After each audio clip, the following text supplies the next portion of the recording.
அஸ்லாம் வலைக்கும். Hi hello friends, welcome back to my channel.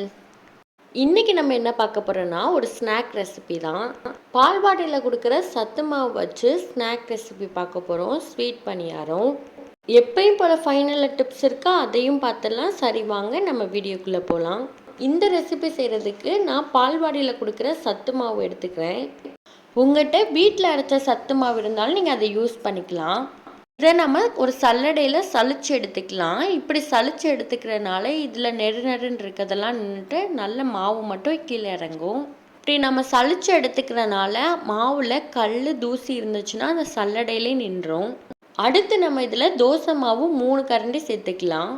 வீட்டில் தோசை மாவு லெஃப்ட் ஓவர் ஆகிறப்ப நீங்கள் இந்த ரெசிபி கூட செஞ்சு சாப்பிடலாம். அடுத்து நான் கருப்பட்டியை இந்த மாதிரி காய்ச்சி வச்சுருக்கேன், அதையும் வடிகட்டி சேர்த்துடலாம். கண்டிப்பாக கருப்பட்டிலாம் சேர்க்குறப்ப வடிகட்டி தான் சேர்க்கணும். கருப்பட்டிக்கு பதிலாக உங்கள்கிட்ட நாட்டு சர்க்கரை வெல்லம் இருந்தாலும் சேர்த்துக்கோங்க. நம்ம இதில் சத்து மாவு கருப்பட்டி வச்சு சேர்க்கறனால ஃபுல் ஹெல்த்தியாக இருக்கும். கவர்மெண்ட்டில் கொடுத்த சத்து மாவு வச்சு நீங்கள் இந்த ரெசிபி செய்கிறீங்கன்னா அதில் ஆல்ரெடி இனிப்பு இருக்கும். ஸோ ஸ்வீட்னஸ் உங்களுக்கு தேவைக்கேற்பாப்பில் சேர்த்துக்கோங்க. அடுத்து நம்ம இதில் தண்ணி சேர்த்துக்கலாம். தண்ணி சேர்த்து நல்லா கிண்டி விட்டுலாம், எந்த ஒரு கட்டியும் இல்லாமல். மாவு நல்ல பனியார மாவு பதத்துக்கு அந்த கன்சிஸ்டன்சியில் இருக்கிற அளவு நல்லா கிண்டி விட்டுடலாம். இது பனியாரம் ஊற்றுறதுக்கு கரெக்டான கன்சிஸ்டன்சியில் இருக்குது. இனி நம்ம பனியாரம் ஊற்றிடலாம்.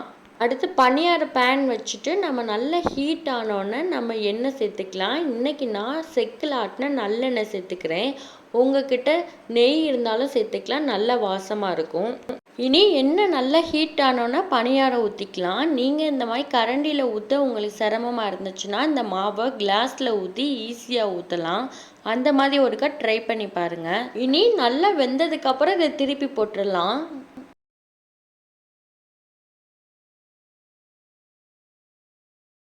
இப்போ 2 பக்கமும் நல்லா வெந்துடுச்சு. இதுக்கப்புறம் வேறு பிளேட் மாற்றி சர்வ் பண்ணிங்கன்னா ரொம்ப ஹெல்த்தியான பனியாரம் ரெடி. நீங்கள் கவர்மெண்ட்டில் கொடுக்குற சத்து மாவை வாங்கி வேஸ்ட் பண்ணாமல் கண்டிப்பாக இந்த மாதிரி டிஃப்ரெண்ட்டான ஸ்நாக்ஸ் ரெசிபி செஞ்சு கொடுங்க. குழந்தைங்க விரும்பி சாப்பிடுவாங்க. இந்த ரெசிபி பிடிச்சிருந்துச்சுன்னா மறக்காமல் நம்ம சேனலை சப்ஸ்கிரைப் பண்ணிடுங்க.